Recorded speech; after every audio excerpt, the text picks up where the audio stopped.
Good morning दोस्तों, welcome to the साहित्य academy. साहित्य अकेडमी में स्वागत है।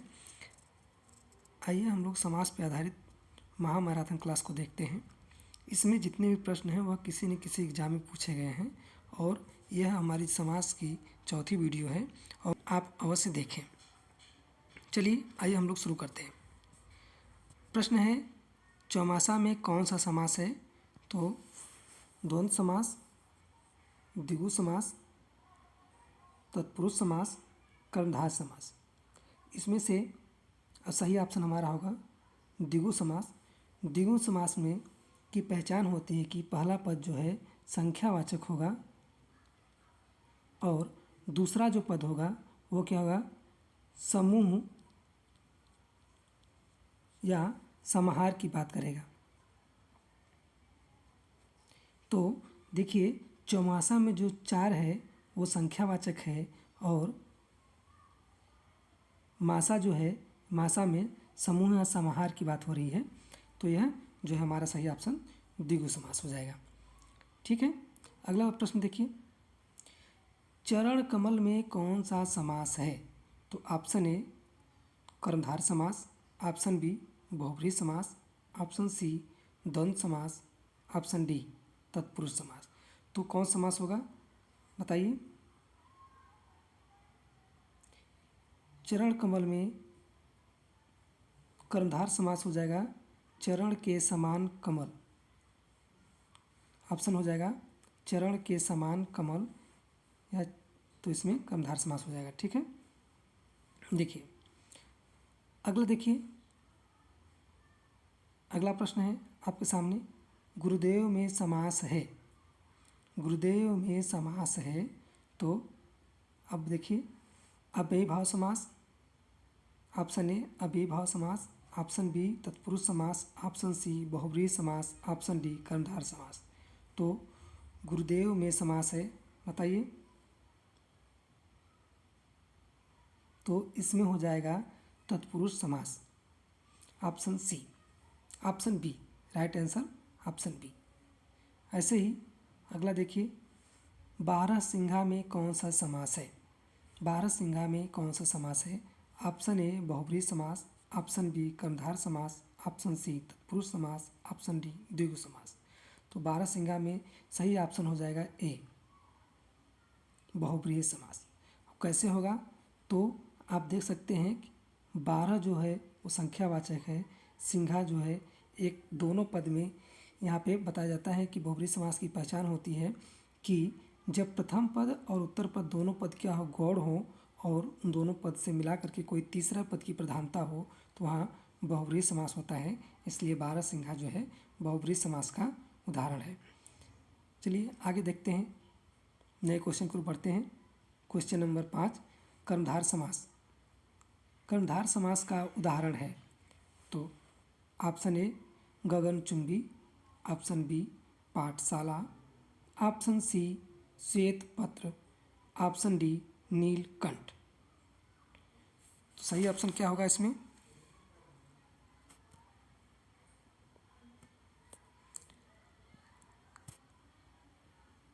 सही ऑप्शन हो जाएगा, इसका सही आंसर है नीलकंठ। नीला है कंठ, सही ऑप्शन है नील, सही ऑप्शन है इसका।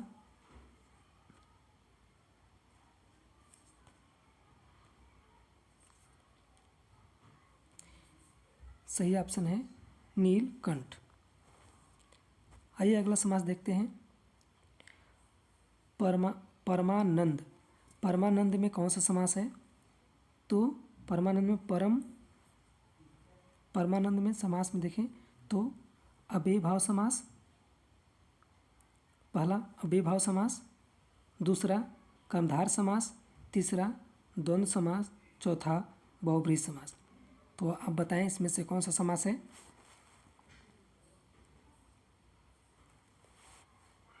तो परमानंद में कर्मधारय समास होगा। अगला देखते हैं,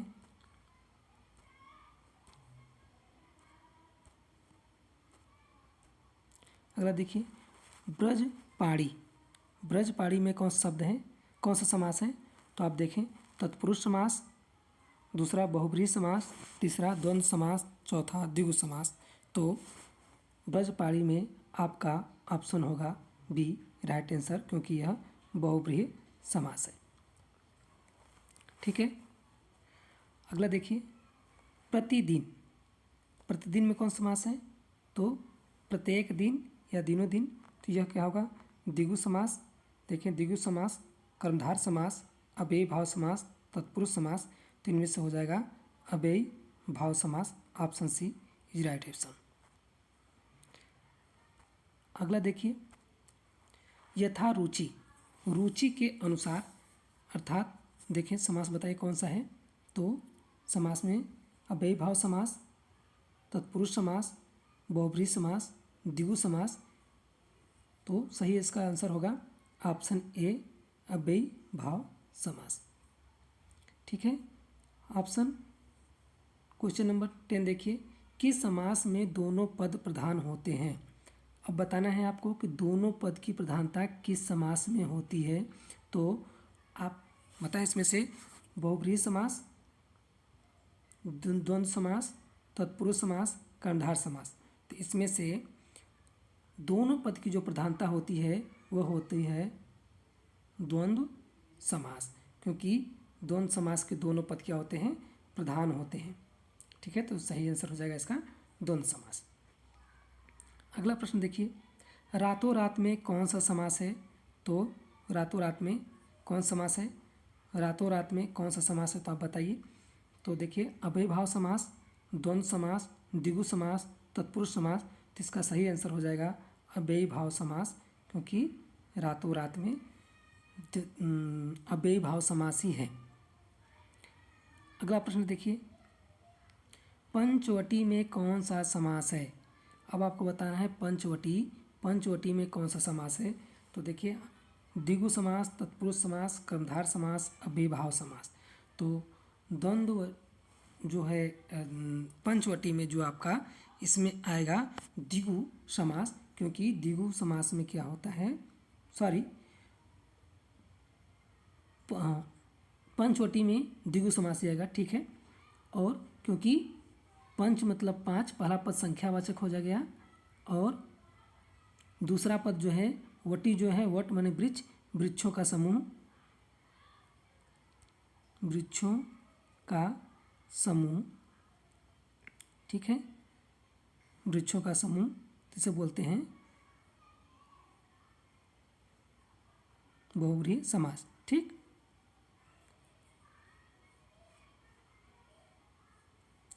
तो ये हो जाएगा द्विगु समास।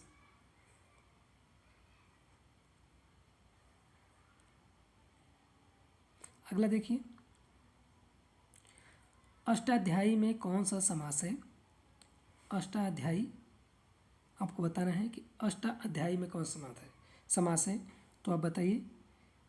देखिए, इसमें से पहला बहुब्रीहि समास, अव्ययी भाव समास, कर्मधार समास, द्विगु समास। तो इनमें से पहला ऑप्शन सही हो जाएगा बहुब्रीहि समास। ठीक है, राइट आंसर ए।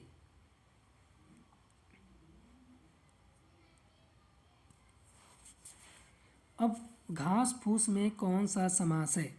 घास फूस में कौन सा समास है? तो आप बताएं। पहला कर्मधार समास, द्वंद्व समास, द्विगु समास, अव्ययी भाव समास। तो घास फूस में अगर देखें तो घास और फूस, घास या फूस, घास अथवा फूस, ये कौन समास हो जाएगा? ये हो जाएगा द्वंद्व समास, क्योंकि द्वंद्व समास में और या अथवा आदि जो है लगे होते हैं। ठीक है, और द्वंद्व समास की दूसरी पहचान है कि उसमें योजक चिन्ह होते हैं, लेकिन बगैर योजक चिन्ह के भी द्वंद्व समास लिखे जाते हैं, इसलिए हमें सही से उसे पहचानना होगा। ठीक है, अब अगले क्वेश्चन की तरफ बढ़ते हैं। इसका राइट आंसर क्या है? तो बी है। इसका राइट आंसर बी है, इसे ध्यान से देखें, इसका राइट आंसर बी है। अगला क्वेश्चन है, इनमें से कौन सा समास द्विगु समास है? इनमें से कौन सा समास द्विगु समास है? अब ऑप्शन को देख करके आपको बताना है कि इसमें से कौन सा समास द्विगु समास है। तो भुजदंड, भला बुरा, मान, माखन चोर, चतुर्भुज। तो देखिए भला बुरा जो है द्विगु समास हो जाएगा। भुजदंड और माखन चोर देखेंगे तो ये जो है माखन को चुराने वाला तो तत्पुरुष समास हो जाएगा, ठीक है। और चतुर्भुज अगर देखें तो 4 हैं भुजाएं जिसकी, या 4 भुजाओं का समूह, तो ये क्या हो जाएगा द्विगु समास हो जाएगा। अगर देखें तो द्विगु समास हो जाएगा। और भुज दंड देखें तो क्या हो जाएगा, ये कर्मधार समास हो जाएगा, ठीक है, ये कर्मधार समास हो जाएगा। तो याद रखें इसे आप।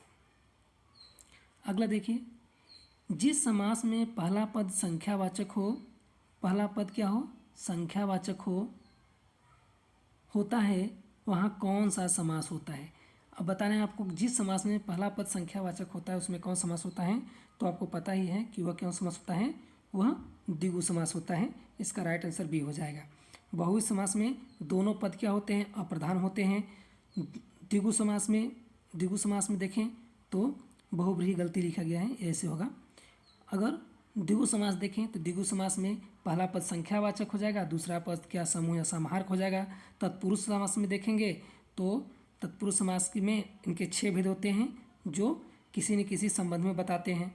द्वंद्व समास देखेंगे तो द्वंद्व समास में क्या होता है कि दोनों पद की प्रधानता होती है। इसके दोनों पद क्या होते हैं, प्रधान होते हैं, ठीक है, और बीच में योजक चिन्ह भी होते हैं। तो ये हुआ इसका ऑप्शन। इसका सही ऑप्शन क्या हुआ, द्विगु समास, ठीक है, द्विगु समास। अगला देखें, लड़की चौकड़ी पहने हैं, लड़की चौलड़ी पहने हैं में रेखांकित है। चौलड़ी ये शब्द है जो चौलड़ी में आपको बताना है कि कौन सा समास है। अब देखिए, द्विगु समास, अव्ययीभाव समास, बहुब्रीहि समास, कर्मधार समास। तो इसका सही ऑप्शन क्या होगा, इसका द्विगु समास, क्योंकि चौ मतलब 4, लड़ी मतलब जिसे माला, गुड़िया या उस तरह के शब्द बोलते हैं जो एक से एक में गुथा होता है, तो इसको बोलते हैं लड़ी या माला या कुछ और। तो चौलड़ी में क्या होता है कि जिसमें 4 मालाएं गुथी हुई हों उसे चौलड़ी कहते हैं। यह क्या होगा, द्विगु समास हो जाएगा, ठीक है, राइट आंसर द्विगु समास। अगला देखें, शोकाकुल में कौन सा समास है। तो शोकाकुल में कौन समास है, तो देखें बहुब्रीहि समास, कर्मधार समास, बहुब्रीहि समास, कर्मधार समास, तत्पुरुष समास, द्वंद्व समास। तो शोकाकुल, शोक से आकुल, इसका सही विग्रह होगा शोक से आकुल। अगर लिखें इसे आप तो आप इसे लिखेंगे शोक से आकुल, ठीक है, इसे लिखेंगे शोक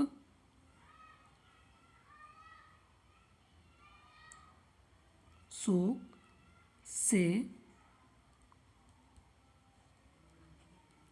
आकुल। तो इसमें समास क्या होगा, से, ठीक है। तो संबंध बता रहा है क्या, से, तो क्या हो जाएगा तत्पुरुष समास, ठीक है। तो ऑप्शन क्या हो जाएगा, तत्पुरुष समास, ठीक। ऐसे अगला देखिए, अकाल पीड़ित में समास है। अब आपको बताना है अकाल पीड़ित में समास है। तो अकाल से पीड़ित, अब देखिए अकाल से पीड़ित, अकाल से पीड़ित कौन समास हो जाएगा, से, तो क्या हो जाएगा तत्पुरुष समास। तो कौन सा ऑप्शन हो जाएगा, ए। ऐसे अगला देखिए, यथाशक्ति में कौन समास है। तो यथाशक्ति, शक्ति के अनुसार, यहाँ पर लिखेंगे शक्ति के अनुसार। ठीक है, तो क्या होगा, यथा शक्ति, शक्ति के अनुसार। ठीक है, तो इसमें कौन समास हो जाएगा, बात करेंगे अव्ययभाव समास। ठीक, शक्ति के अनुसार अव्ययभाव समास। अगला देखिए, कृष्ण और सुदामा में कौन सा समास है। कृष्ण और सुदामा, देखिए और लग गया। अब आपको पता है कि और किस समास में आता है, तो आप क्या कहेंगे, द्वंद्व समास में। कैसे, क्योंकि द्वंद्व समास की पहचान होती और या अथवा, आपको पता ही होगा। तो अथवा, ठीक है, और या अथवा, और या अथवा, तो हो जाएगा द्वंद्व समास। अगला देखिए, सिंह द्वार में कौन सा समास है। सिंह द्वार, तो क्या कहें, सिंहों का द्वार है, तो सिंहों का द्वार हो जाएगा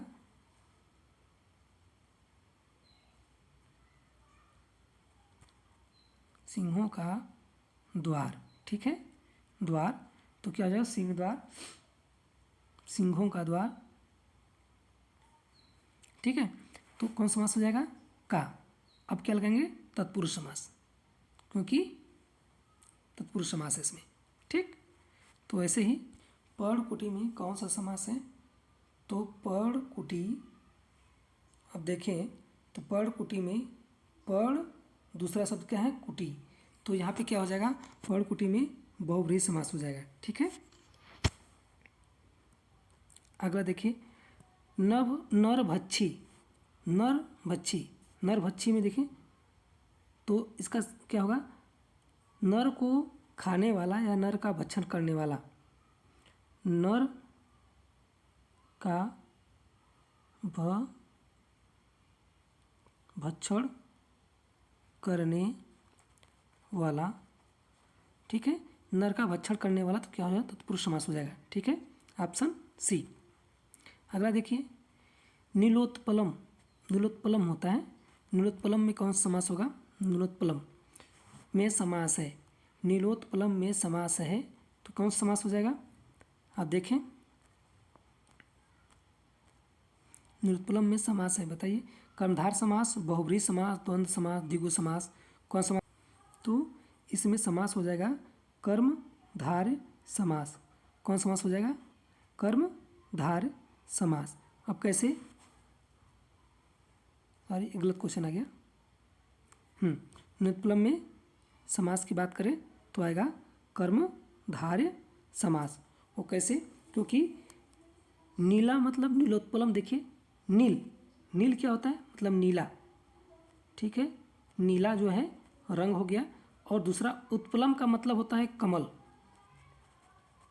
कमल यानी उपजा हुआ या निकला हुआ, या उत्पलम, उत्पलम कहते हैं कमल को, कमल की पर्यायवाची उत्पलम है। तो नीला कमल, नीला कमल, नीला है जो कमल, तो क्या हो जाएगा, कर्मधार समास हो जाएगा। ठीक है, अगला देखिए, मन माना में कौन सा समास है। मन माना में देखिए, मन और माना दो शब्द हैं। मन माना का समासिक विग्रह देखेंगे तो मन से माना, जब मन से माना होगा तो से क्या होगा, संबंध हो जाएगा, और संबंध किस में आता है, कर्मधार समास में आता है, तो आप कहेंगे कर्मधार समास है, तो इसका ऑप्शन ए हो जाएगा। ठीक है, ऐसे ही आगे देखें तो अगला क्वेश्चन है अब चौराहा। चौराहा में कौन समास है, देखें चौराहा क्या है, पहला संख्या क्या है, पहला पद संख्यावाचक है, दूसरा क्या है, समूह या समाहार की बात है, तो आप क्या कहेंगे, कहेंगे कि यह द्विगु समास है, जो कि सही है, तो यह द्विगु समास है। ठीक है, अगला देखें, अगला समास तिरंगा में कौन समास है। तिरंगा में पहला क्या हो गया, संख्यावाचक, दूसरा क्या हो गया, रंगों का समूह या समाहार, तो आप क्या कहेंगे, कौन सा हो गया, द्विगु समास हो गया। क्योंकि आप कहते हैं कि द्विगु समास क्या होता है कि पहला पद क्या होगा, संख्यावाचक होगा, दूसरा पूरा समूह या समाहार की बात करेगा, तो यह द्विगु समास हो गया। ठीक है, ऐसे ही अगला देखें, अगला सब प्रश्न देखें, जय पराजय। अब जय पराजय में कौन सा समास हो गया, अब बताएं जय पराजय में कौन समास होगा। जय पराजय में अगर देखें तो द्वंद्व समास होगा। और कैसे होगा उसे भी देख लेते हैं। द्वंद्व समास होगा, लाभ हानि में क्वेश्चन चेंज हो गया। जय पराजय में द्वंद्व समास होगा। और कैसे, क्योंकि द्वंद्व समास का दोनों पद क्या होता है, प्रधान होता है। तो जय मतलब जिसकी जय हो, और पराजय इसका विलोम शब्द भी है। और पराजय मतलब जिसकी हार हो, जिससे कि हार हो या जो पराजित हो। ठीक है, तो दोनों तरफ से जो पराजित है या जिसकी हार हो तो ये क्या हो जाए, द्वंद्व समास का उदाहरण हो जाएगा। ऐसे ही अगला देखें तो लाभ हानि लाभ लिखा है। हानि लाभ में कौन सा समास है, तो आप क्या कहेंगे कि यह देखिए अभिभाव समास नहीं, द्वंद्व समास हो सकता है, और बहुब्रीहि समास द्विगु समास ये दोनों नहीं है, तो द्वंद्व समास का सही ऑप्शन हो जाएगा। ठीक है, अगला देखिए लंबोदर में कौन सा समास है। लंबोदर लंबा है उदर जिसका, उदर मतलब होता है पेट, लंबा है पेट जिसका, अर्थात बहुब्रीहि समास है जिसका। ध्यान दें, है जिसका जिस समास में लगा होता है ज़्यादातर करके वो बहुब्रीहि समास होता है। और दूसरे बात देखा जाए तो बहुब्रीहि समास की पहचान होती है कि जब दोनों पद अप्रधान हो जाए और कोई तीसरे पद का निर्माण हो, तीसरे अर्थ की विशेषता बताए, वहाँ पे बहुब्रीहि समास होता है। तो लंबोदर में लंबा और उदर आप देखें तो अगर इसका करें लंबा प्लस उदर, अभी दोनों समास अप्रधान है। लंबा मतलब मीन्स क्या, कुछ समझ नहीं आ रहा, मतलब क्या अर्थ कुछ नहीं दे रहा सही से। और उदर मतलब पेट भी क्या है, इसका कोई अर्थ नहीं। लेकिन जब दोनों शब्द को मिला करके हमने एक नया शब्द लंबोदर बनाया तब पता चला कि हमें यह बहुब्रीहि समास है। ठीक है, तो इसे बोलते हैं लंबोदर। अगला देखिए प्रतिमान। अब प्रतिमान में आप समास बताइए कौन सा है। तो प्रतिमान में द्विगु समास, अव्ययीभाव समास, बहुब्रीहि समास, कर्मधार समास। तो इसमें सही ऑप्शन हो जाएगा अव्ययीभाव समास, क्योंकि प्रतिमान में प्रति मतलब होता है प्रत्येक, प्रत्येक। ठीक है,